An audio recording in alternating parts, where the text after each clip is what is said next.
can.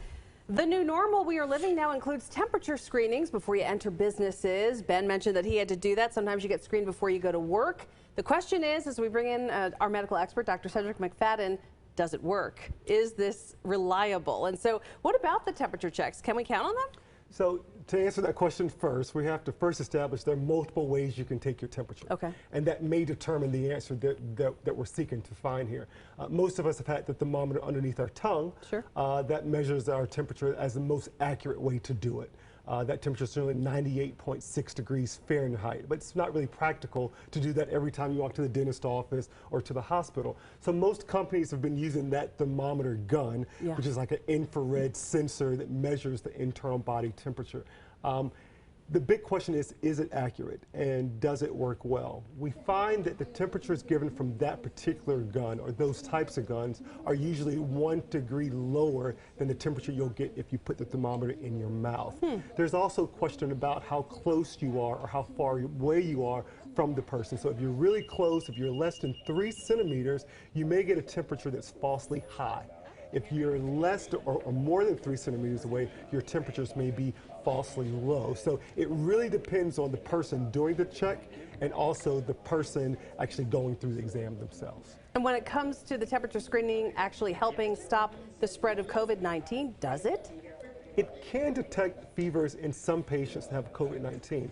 And particularly if those patients then isolate, talk to their doctor, that could then slow the spread of COVID-19. But not everyone with COVID-19 gets a fever.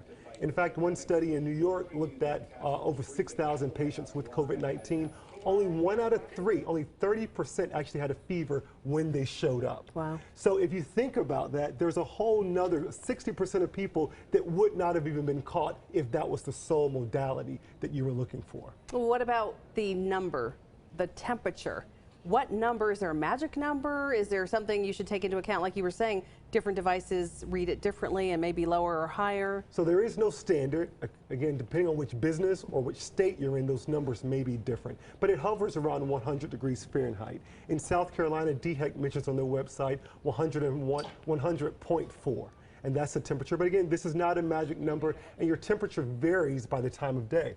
Early in the morning, your temperature may be much lower than it is later in the day. So again, all that has to be taken into consideration, including what medications you may be on that may actually lower your temperature, like Tylenol or ibuprofen. That can give you a false sense of security and a lower temperature reading. What about, people wonder about things like if I had a hot cup of tea or if I was out in the hot weather. Yes. I mean, can these things influence your temperature? It can. I mean, if you go from an exercise run and then you get your temperature taken, your temperature may be falsely elevated. And in some of those cases, you may be instructed to stand, calm down, cool down for a minute, and recheck that temperature again before proceeding. And when it comes to the businesses that should be doing this kind of screening, which businesses should do it? So I think all businesses should have some type of strategy. And I don't think this is the sole thing. I don't think you should base your entire strategy around temperature checks. It should be a part of it. Most businesses also incorporate discussions about symptoms.